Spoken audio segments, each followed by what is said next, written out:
We begin in the bottom of Daf Kuf Nun Daled Amud Beis. The first word on the line is B'Yom where you start by Leimik Tanoi. The Gemara here was discussing the halacha that you're not allowed to, certain gzeiros of Chazal, that you're not allowed to use an animal on Shabbos Yom Tov. You're not allowed to also use a thing that's growing from the ground, attached to the ground, because you might come to pull something off the ground.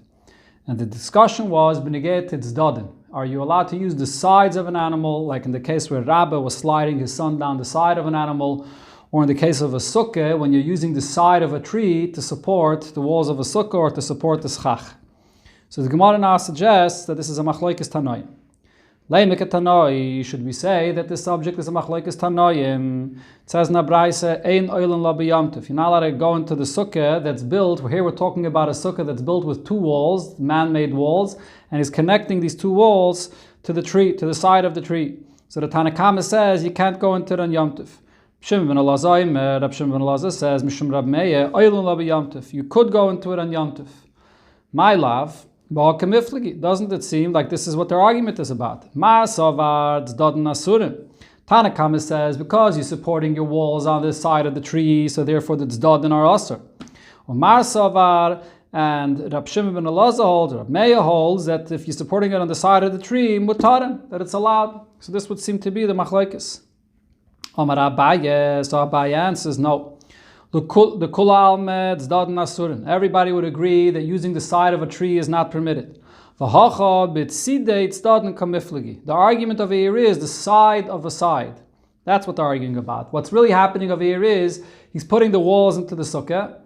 Again, he's taking the walls of the sukkah and he's supporting it into the tree. And then he's putting on top of the walls schach. And the person will come to use the schach. As Rashi explains, in those times they didn't have much place where to store things, so they would store things on top of the schach. So he's using the schach as a support for something. And the schach is being supported on the walls, and the walls are being supported by the tree. So that's tzidei tzadin, the sides of a side. That's what the machlokes is about. Mar Savar tzidei tzadin asurin. One opinion, the Tanakama says tzidei tzadin are also forbidden. Mar Savar, Rab Shimon Elazar and Rab Meir hold tzidei tzadin asurin mutarin, that is, that the side of a side you're supporting from the side of a tree, and then the walls, and then on top of that the schach, and that's what you're going to be using on Shabbos. That's allowed. So there's a distinction between using the side of a tree, or similarly the side of an animal, or the side of a side.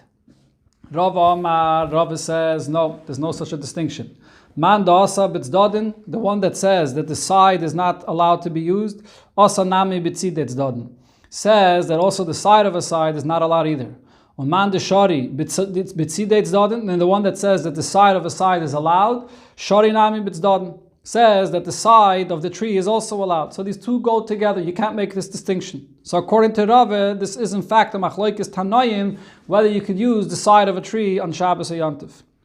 Rav Mesharshi asks Rava the question. Again, Rava says that we're not going to make any distinction between the side and the side of the side. So the question was asked. It says in the Braise, Noatz yesed bi'ilon, a person stuck a nail into a tree. And he hung on it a basket. And this is in a Reshus Rabbim. L'mayla ma'asara tvachim, it's above 10 tvachim. So in that basket now, he's placing food for an eruvet tchumen. He wants to take up residence in that area to be able to walk from there 2,000 amas, which is what a native tchumen is all about. So, says the Braise, ein eruvet eruv. If he's placing it in this basket that's hanging above 10 tvachim, it's not a native. The reason is because the basket presumably is 4 tvachim wide, 4 by 4 tvachim wide, 10 tvachim high. That's the measurements for Reshus HaYachid. So his food is in the Reshus HaYachid, he's in the Reshus HaRabim, he can't access his food, so therefore it's not a native. However, if the basket is hanging below 10 tvachim, then it is a good native, he can access his food. So now the Gemara explains, what do I see here? Time at the Noatz Yesed Bi'ilon, the Braise was clear to say that you know why it's a native when it's below 10 tvachim, if you put a peg or a nail into the tree, and that's what he hung his basket on. But if you did not put a peg into the tree, and the basket is hanging on the tree itself, hanging the basket on the tree itself, even if it's below 10 tvachim in the Reshus HaRabim, the Erev is not, you're not allowed to use it, you're not allowed to access your food from there. So what do you see here? So this Tana is telling you that if it's bitzdadin, you're using the side of the tree to hang the basket on it, so that's not allowed. But if you have a peg that's coming out of the tree and then you hang the basket on it, and that's what your food is in, that would be allowed. So here we see clearly this distinction between tzadin and tzidei tzadin. So this is a question on Rav. Rav Papa answers, here we're speaking about a basket that's a small basket, or it has a very small opening. The bahadi, the shokole, le'erov, if he's going to have to take food out of this basket, the food of the Eidov out of this basket, he's going to be shaking the whole tree, not just the side of the tree, but the whole tree is going to shake. The kamishamish bi'ilon gufe. So if he's hanging it on the tree itself, he's going to be using the tree itself. And therefore, it has to be a peg where he's going to take it out from the basket, which is hanging only on the peg of the tree, and then he's not using the tree itself. But if it's hung on the tree itself, that's not the tzad of the tree, that's not the side of the tree, where that ends up shaking the entire tree if it's a small basket. So the Gemara, the halacha is tzadin asurin, to use the side of a tree or the side of an animal is not allowed.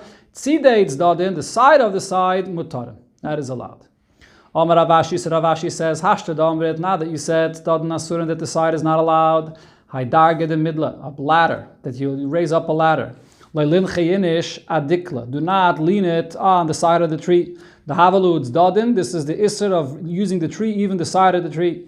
Elalin chaya gavzoi lebar midikla, lean it on a peg or something that's sticking out outside of the tree, and that's what you can support it on. And v'chisalik, and when you go up on this ladder, leilinech kare agavzoi, do not put your foot onto this peg that you're leaning the ladder on, because then you're using the tzad, the side of the tree. Lisnach akonin. Place your feet on the rungs of the ladders, so then you're only using the side of the tree, and that's allowed. Zok the Mishnah. So this Mishnah will talk about preparing food to feed for animals. Matirin pikiei omer lefnei beheme. You're allowed to untie bundles of straw for the animal. Umefasbefsin esakipin, and you're allowed to spread out kipin for the animal, avoloyas azirin, but you're not allowed to spread out zirin for the animal. What exactly kipin is and what zirin is, the Gemara will explain. Sagt the Mishnah weiter, ein meraskin loyas shachas. You're not allowed to shred shachas, which is stubble, voloyas acharuvin, and not carb. Lifnei behema, in front of a behema on Shabbos. So the point over here is that extra tirche that's not necessary is not allowed to be done. We'll see in the Gemara more the basis of all these halachas here. Now the Mishnah says that shredding the stubble or shredding the carob for the animal is bein daka, bein gasa, whether it's for a small animal, whether a large animal, either way it's not allowed.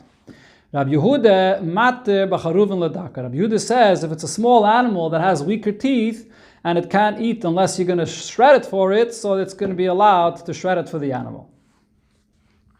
So the Gemara here will bring a machlokes amirayim how to explain the beginning of the Mishnah. So we had pekiei omer, which is the bundles of straw, and then there was kipin, spreading out kipin, but not spreading out zirin. How do you read this Mishnah? What are these three things?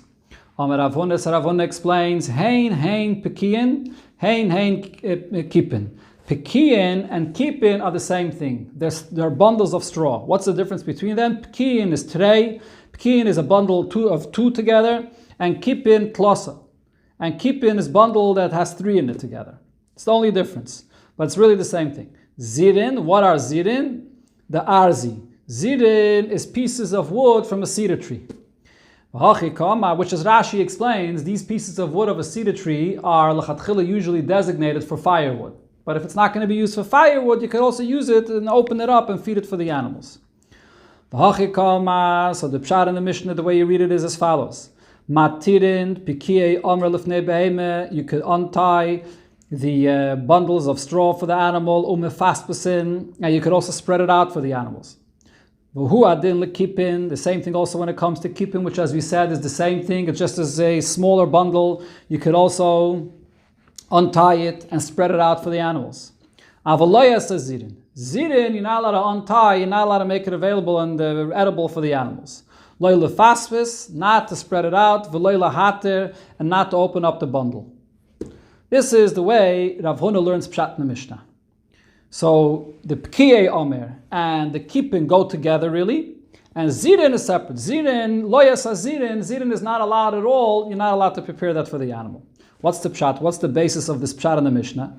Rav Chistis says, my time that Rav Huna, what was the reason of Rav Huna? Kosova Rav Huna holds as follows. If you have food that's already made food for the animal to eat, Elamai, it has to be prepared, enhanced for the animal to be able to eat it, so that you're allowed. However, if you're taking something that's not designated for animal food, like in the case of zirin, which according to Rav Huna's interpretation refers to pieces of cedar wood, it's not designated for animals, it's firewood. And you're opening this up or spreading it out to make it available for the animal to eat, to create this food on Shabbos for the animal, that is not allowed. So there's limitations how much tirche you can do for the animal to prepare the food. So that the basis over here is, Rav Chisda says, according to Rav Huna, food that's already there, prepared, elamai, you're enhancing it for the animal, that kind of tirche is allowed. But to make the food from firewood into being food for the animal, that's not allowed. Rav Yehuda says the opposite. The basis of Rav Yehuda's interpretation of our Mishnah is going to be the exact opposite. To actually make the food edible for the animal, that is allowed. Once the food is edible and you just want to enhance it for the behemoth's pleasure, that's what's not allowed. That's considered to be extra. Let's see. Rav Yehuda says, hey, nein pekiyin, hein zidin. Pekiyin, the expression of the Mishnah, pekiyin, which is the bundles of straw, and zidin is the same thing. Pekiyin today, pekiyin is when there's two, and zidin is klosa. Zidin is a bundle of three. Kippin is the arzi. The expression of kippin refers to the cedar wood that you're now designating for the animal. And so according to him, this is how you read the Mishnah. Matirin pikei omer lefnei behema, you're allowed to untie the bundles of straw for the animal, avol pispusi loy. But to spread it out for the animal, that's not allowed. You can untie it for the animal to eat, but not the extra spreading it out. The kippin, what are kippin? As we said, according to Rav Yehuda, kippin is the cedar wood, pispusin nami mefaspusinon, that you're even allowed to untie and spread it out for the animal. Aval loy hazirin. But zirin, which refers to the bundles of two, so you're not allowed lefaspes, you're not allowed to spread it out, because the animal could eat it without spreading out. Ella lahatu, you could untie the bundles for the animal to be able to eat this. So according to Rav Yehuda's pshat in the Mishnah, there are three different categories here really. There's the case of pekiyin, which you're allowed to untie and spread out. There's the case of kippin, which you're not allowed to do anything with it. You're not allowed to prepare it for the animal at all. And then there's the zirin, which you're allowed to untie, but you're not allowed to spread it out. What's the pshat? What's the basis of Rav Yehuda's opinion? Omar Rava, so Rava explains, my time at Rav Yehuda. Kosova, Rav Yehuda holds the exact opposite of Rav Huna. You're allowed to make this food available and edible for the animal. Right? On Shabbos, if the animal doesn't have what to eat, you're allowed to do the tircha to make the food edible for the animal. That's allowed. So therefore you could untie the bundles for the animal, and you could you could untie also the zirin as well, but over there you're not allowed to spread it out because that's not needed to make it food. Mitrach be'ochle loy tarchinon. But to be matriach, to do something that's extra, that's something that's not allowed. Extra is, which is just to enhance the food, that's something that's not allowed. Okay, so we see over here a fundamental machlokes between Rav Huna and Rav Yehuda b'negeh to preparing food for an animal on Shabbos. Right? Rav Huna, the basis of Rav Huna's opinion is that once the food is there, you're allowed to enhance the food, but to make the food edible, that's not allowed. And Rav Yehuda holds the exact opposite, that to make the food edible for the animal, that's what's allowed. To be matriach, to enhance the food that's there available to eat, that's considered to be extra, and that's not allowed. So now the Gemara takes this machlokes to the next part of our Mishnah and see how we're going to apply their understanding of this inyan b'negeh to the next case. Tanan, we learned in the next case of the Mishnah, you're not allowed to shred the stubble for the animal, or the carib, lifnei behemeh, for an animal, ben dako, ben gasa, a large animal or a small animal.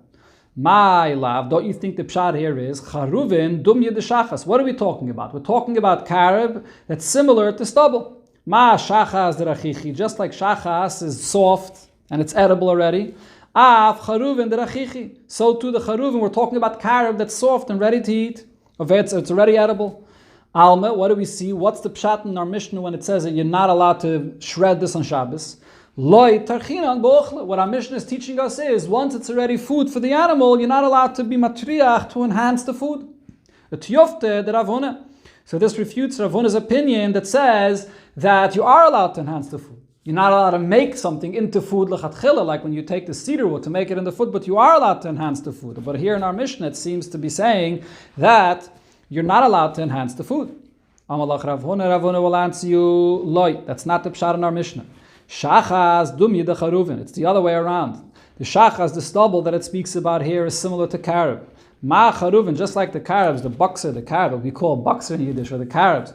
They're kushi, they're hard. They're not so easy to eat.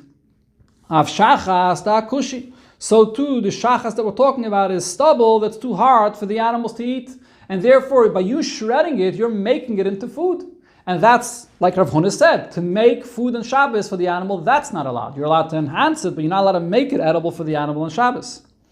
Heichi mishkachasla. Where do you have stubble, which is just soft, it's usually pretty soft for the animal, how is this possible that it's too hard for the animal to eat? Bi'ili zutri. When you have young donkeys, and for them it's hard to eat the stubble, similar to the carob, and therefore you're making this food edible for them, and that's an extra tircha that's not allowed to be done on Shabbos. Tashema, the Gemara goes on further. Let's take a look at the next thing that it said in the Mishnah. So following this case where the Mishnah said that you're not allowed to shred the shachas or the charuvim, not for the behemoth daka, not for the behemoth gasa, what did it say in the Mishnah? Rabbi Yehuda mater b'charuvin l'daka. Rabbi Yehuda says you are allowed to shred the carobs for a small animal. So what is he saying? What's Rabbi Yehuda's heter? What is he adding to the Tanakama? L'daka in. He says there is a heter for the small animals, but l'gasa loy, but not for a large animal. So how do we learn pshat in this? So Rabbi Yehuda is commenting, Rabbi Yehuda that is, Rabbi Yehuda is commenting on what the Tanakama said. So let's see how we understand what the Tanakama says and what's Rabbi Yehuda saying about that. Now if you're going to learn, it's well understood, if you're going to learn pshat in the Tanakama Savar, the Tanakama holds, Mitrach be'urche loy tarchinan. You're not allowed to enhance food that the animal could already eat. Shavye mashvinan, but you are allowed to make food available for the animal to eat, make it into food, that is allowed. So then what's the pshat over here in the Mishnah? The Mishnah is talking about when it says you shouldn't shred the stubble or the charuvin, we're talking about food that's already soft, and therefore it's ready for the animal to eat, but you're going to shred it to make it, to enhance it. And that's what the Tanakama says, to enhance it is not allowed. So Haina the Kamar Rabbi Yehuda, so now we can understand what Rabbi Yehuda is saying, HaCharuvin l'daka, that charuvin for a daka, nami shav yochlu, that for a small animal, charuvin, even though for a large animal, charuvin is already prepared and therefore you're just enhancing it and it's not allowed, but for a small animal, charuvin is too hard for it to eat, it doesn't have strong teeth, and therefore Rabbi Yehuda is coming to say, specifically for a daka, that you're making now this food available for it and therefore it's allowed. So this would fit perfectly according to Rav Yehuda's understanding of this whole inyan, that to make the food for the animal is allowed on Shabbos. To enhance the food is not allowed. So then the Mishnah works. But if you're going to say like Rav Huna, the other way around, Tanakama Salvar, what is a Tanakama saying? Shavi ochle loy mashvinan, to make it into food, that's not allowed. Mitrach be'ochle mitarchinon. But to be matriach, to enhance the food, that is allowed. Okay, so what did the Tanakama say? We're talking about shredding the stubble or the carob. We're talking about hard stubble or too hard for this animal to eat, and hard carobs that's too tough to eat, and therefore you're making it into food, and therefore it's not allowed. So what does Rabbi Yehuda come to say? Rabbi Yehuda the mate b'charuvin l'daka. So what's Rabbi Yehuda coming to say? That the carobs for a small animal, that's already food that he could eat, and therefore you're not making it into food, you're just enhancing the food, and therefore it would be allowed. Right? That's how you would have to learn the Mishnah. Tanakam is saying when you're shredding this, you're making it into food, and therefore it's not allowed. And Rabbi Yehuda is saying, no, by a daka of the carobs for a small behemoth, you're only enhancing it, and therefore it's allowed. But could that be that this is only allowed for a daka? That it's already edible, the charuvin, the carobs, is only edible for a daka, but kol shekain legasa. If the charuvin are edible for a daka, for a small animal, for sure a larger animal that has stronger teeth, for sure it should be edible for the gasa. So why would Rabbi Yehuda say that the charuvin is only considered to be enhancing the food, and therefore it's only allowed for a daka and not for a gasa? If Rabbi Yehuda is coming to say a heter, like Rav Huna's opinion, that the heter, the basis of the heter is because you're only enhancing the food, so if you're only enhancing it for a daka that has weak teeth, for sure for a gasa, he could eat it, and you're only enhancing the food for the gasa. So why did he only say daka? So therefore there's a problem in understanding what Rabbi Yehuda's heter, the basis of Rabbi Yehuda's heter, according to Rav Huna's opinion. Answers the Gemara, mi sovres daka mamish. When Rabbi Yehuda says that he's giving a heter only for a behemoth daka, for a small animal, he didn't really mean a small animal. My daka gasa. Daka really means also including a large animal. My karile daka. Why is he calling it a daka? The daike be'ochle, because it chews its food very well. And therefore it gets the expression, it's called as a daka. But really we're talking about a gasa as well. Because he's enhancing the food. Since the point of here is enhancing the food, for sure a gasa could eat this charuvin just like a daka could. So the Gemara asks in this, wait a minute, it doesn't make sense to say that that's what the expression of daka in our Mishnah means, that it means that it chews its food well. Right before this, what did the Tanakama say? Ben daka or ben gasa. And over there, what did daka and gasa mean? A large animal or a small animal? The klal that Rabbi Yehuda, daka mamish kama. So it seems like Rabbi Yehuda is arguing and he's giving a heter only regarding a behemoth daka. So our question remains, to say that the heter is only for a behemoth daka, that's only if you're going to say that it's only the daka that has weak teeth, so you're making the food. And therefore there's a basis of a heter for making the food according to Rav Yehuda's shitta. That dafka when you're making the food, that's when there's a heter to prepare it. But according to Rav Huna, that it's the other way around. Only when you're enhancing the food is there a heter. If this food is already available and ready to eat for the daka, and you're just enhancing it for the daka that has weaker teeth, for sure for the gasa, it's food that the animal could eat, and you're just enhancing the food. So why is he making a chiluk between daka and gasa? So kashya. This question taka remains a question on Rav Huna's opinion. Toshama, we learned in another Braisa, Mechatchin, or actually in the Mishnah later, Mechatchin, Esadlu and Lefnei Beima, you're allowed to cut the gourds in front of the animals, Vesanavelo Lefnei Klovim, or the meat from a carcass, a dead carcass, in front of the dogs. So what are we talking about over here? My lav, dluin, dumya, the nevela. The dluin are similar, the vegetables that you're cutting is similar to the meat. Ma nevela derachicha, just like the meat is soft enough for the dog to eat, and still you're allowed to enhance it and cut it on Shabbos. Av dluin derachichi, so too the dluin here are vegetables that are soft enough, and you're still allowed to cut it on Shabbos. Almet tarchinan bochle, so I see that you're allowed to prepare and enhance the food that the animal can eat otherwise. And therefore, to yufte, sorry about that. And therefore, to yufte the Rav Yehuda. This refutes Rav Yehuda's opinion. Answers the Gemara, right? Because Rav Yehuda is the one that said that you're not allowed to be matriach in food that's already prepared for the animal. It's extra tircha. Amalach Rav Yehuda says, no, the way you have to read this Mishnah over here is the other way around. Nevele dumye de dluin. The nevele here is similar to the dluin. Ma dluin da shuni. Just like the dluin, the gourds are vegetables that are tough, and you're cutting them for the animal to make it fit for eating. Af nevele da shuni. We're also talking about meat that's tough meat, and without you cutting it, the animal wouldn't be able to eat it. So you're making it into food, and that's why it's allowed. What's the case where the meat is so tough that it can't be eaten? The meat from an elephant, which is very tough. We're talking about small young puppies that are eating this meat, and even for regular meat for them is too tough to eat, and you have to cut it for them in small pieces. There's another brayso that says the Tani Rav Chanan min Nerdah. Rav Chanan of Nerdah said mefarchinon teven vaspasta. You're allowed to crumble straw and stubble. Uma'arvena, you can mix them to prepare for the animal. So what are we talking about? Straw is edible for the animal to eat alone, and the stubble is also edible for the animal to eat alone. But still, you're allowed to crumble them to mix them. Almet tarchinon be'ochle. So I see over here that you're allowed to be matriach, to enhance the food, even though it's already edible otherwise? Answers the Gemara, no, it's not a case where it's edible otherwise. Teven, when it says here teven, you know what we're talking about? Betivna sarya. It's talking about straw which is spoiled. And Rashi here actually said it's only partially spoiled. If it would be fully spoiled, it would be muktzeh, because that's designated to be used for cement. But it's partially spoiled, so therefore it's not edible if you're not going to crumble it. And aspaste is also not edible. Be'ili zutr, we're talking about, as we said similar before, young donkeys that can't eat it unless you're going to crumble it. So in both of these cases, you're making the food, and therefore, according to Rav Yehuda, that's the only case when it's allowed. Zok the Mishnah. Now this Mishnah is going to talk about actually feeding the animals.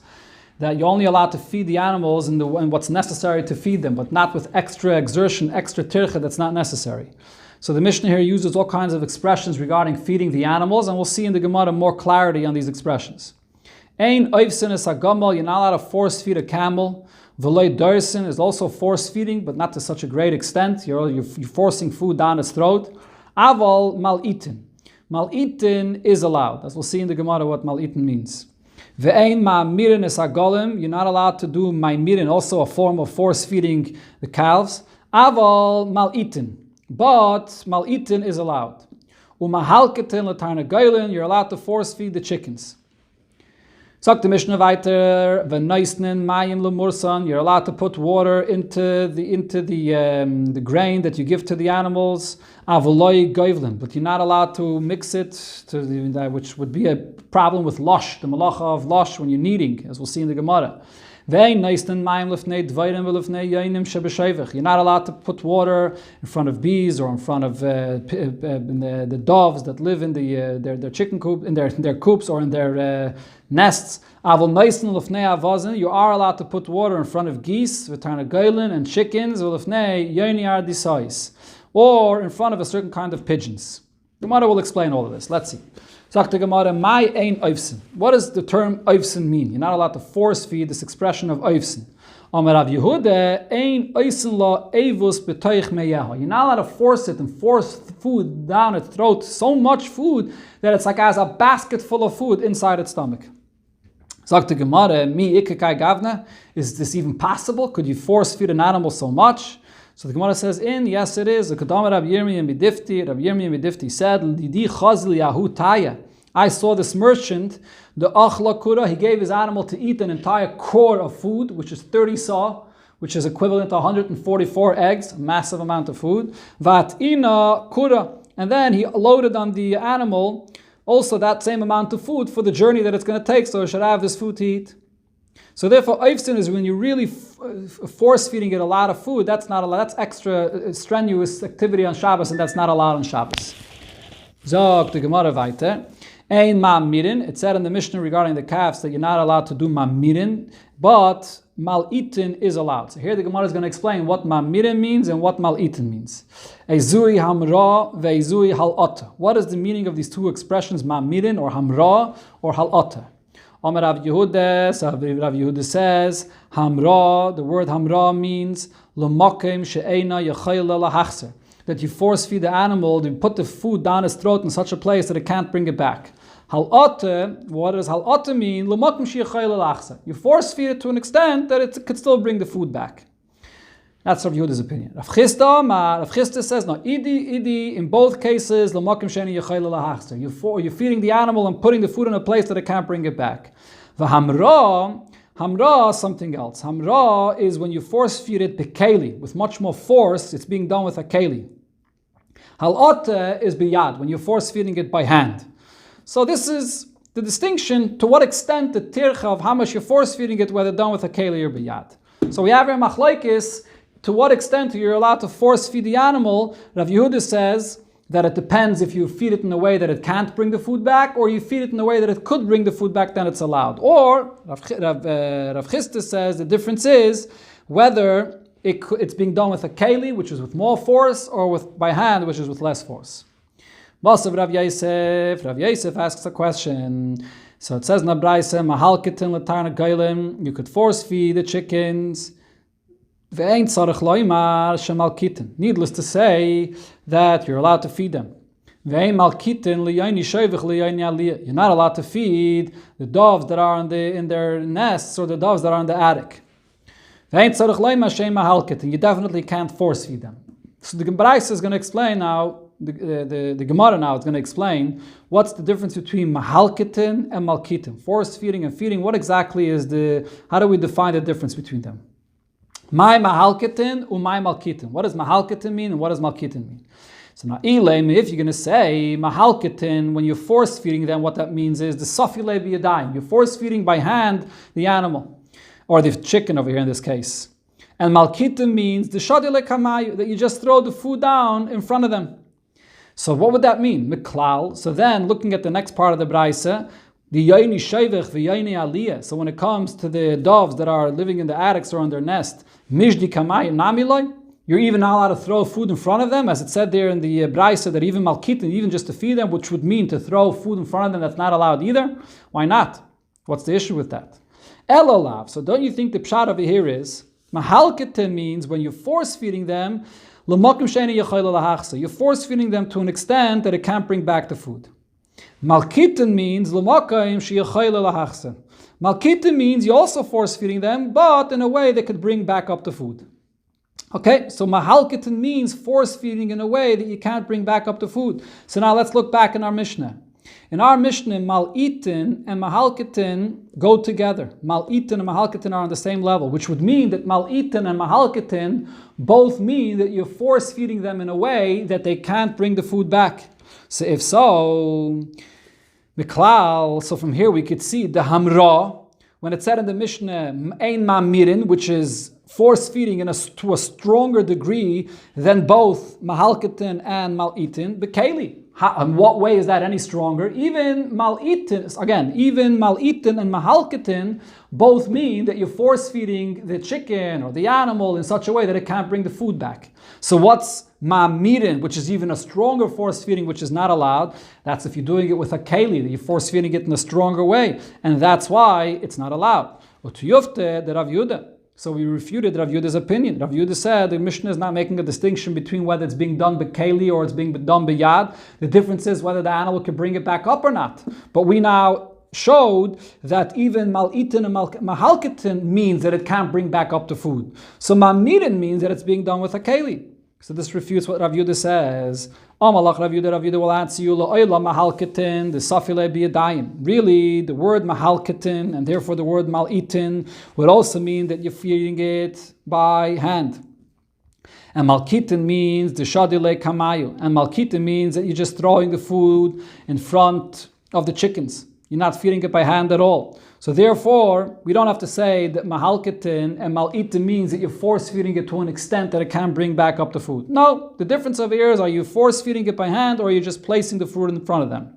The kakashilach, your question was, so what's the story with the doves that are living in the attics or on their nests? You're not even allowed to put food in front of them. Why not? So the Gemara explains, the answer is, the chickens, so this is they're feeding them is your obligation because they're not going to get food any other way. These doves, they fly around, they could find their own food out in the field, and therefore you're not obligated to feed them. You're not allowed to be matriach, to feed animals, fish, chickens, whatever it is on Shabbos, if it's an extra tircha because they can find their own food. Like we learned in Abraise, you're allowed to put food in front of a dog, but you're not allowed to put food on Shabbos in front of a chazer. What's the difference? The dog, you have an obligation to feed it, otherwise it won't have food. With the chazer, it's not your obligation because it could find food on its own. It eats everything that's dirty. It's not a picky eater at all. It could find its food on its own. Ravashi says, this concept we also see in our Mishnah. What did it say in the last case of our Mishnah? You're not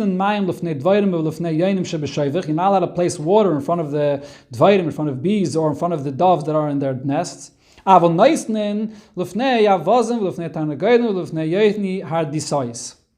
You are allowed to place water in front of geese or chickens or the pigeons. What's the difference? What's the issue over here with feeding water? My time lav isn't the difference. So you have these, the geese or the chickens and so on. So it's your obligation to feed them because they won't have any water to drink on their own. And but in a case where they have their own water, so therefore it's not your obligation to feed them. So we see this concept here in our Mishnah. But the Gemara says, no, from our Mishnah it's not a raya. Well, the Taimeich, according to your interpretation, why does the Mishnah mention this distinction here, specifically regarding feeding water? You could have said the same thing regarding grains, regarding wheat or barley. Elo, the answer is Shani Maya de Shchichi Ba'agma. What the Mishnah is teaching you is something else. That you have water that's available in the agam, in these waters that available for them to go and take from the pools of water. They can go and take themselves water. That's why it's allowed. Not the difference of here is not mizaynasan alecha or not mizaynasan alecha. The difference is that water is something that's available for them to go and get the water on their own. But the other food, not necessarily do they have available for them. Now the Gemara goes off on a side point, talking about the dogs and the chazah that I mentioned before. Darash Rabbi Yoina Pisched de Bein Nasir. Rabbi Yoina dashen by the doorway of the Nasi. Mai dechsiv. What is the meaning of the pasuk that it says? Yedeya tzaddik din dalim. The tzaddik knows the din, the situation, the predicament of the poor. What does this mean? Yedeya kadosh baruch hu bekelev shemizaynasav muatin. The Eibishter knows that the dog has very little food to eat. The Eibishter made the nature of the dog that the food that it eats digests very slow and it remains in the dog's stomach for 3 days. Where do we see this? Kedetnan, we learned in the Mishnah. This is a Mishnah in Alois that discusses the tumah of an oil, right? If there's a piece of a mace that's under an oil, it's matam everything inside. How about if you're talking about a piece of a mace that was swallowed by a dog? So the Mishnah there says, how long does this piece of a mace that was swallowed by a dog? And it should still make the tumas oil take effect in this place because the dog that's inside, so we're talking over here after the dog dies. While the dog is alive, so it's balua, it's inside its body, there's no tumas oil. But after the dog dies, and then inside the body of the dog, there's this piece of a mace, and now it's under an oil, it makes everything tameh. So how long do we say that there's still the piece of a mace there? So v'yetame bekelev gimel yamim, by a dog it's 3 days because 3 days the food still remains there and it's not digested. And meyes leis gimel yamim meyes leis 3 full days. Ubeoifais ubedagim, with fish or with birds, kedei shetipol ha'ervet tisraf, it digests much quicker as long as it would take to throw food into a fire and the food gets burnt. So we see here that the dog digests his food very slowly. Now we see from here that it's the way, it's the custom of people, and it's a good thing to throw the meat to a dog to eat, like we see the Eibishter's Rachmanis in them. The kama, how much meat should you give them? So Rav Mari says the size of its ear. But then give it a smack with a stick so it shouldn't come and follow you. Hani mili bedabra. This is the feeding the dog is only if it's out away from where people live, out in a desert. If you're in the city, don't feed the dog. The asal misrach, it's going to come to follow you.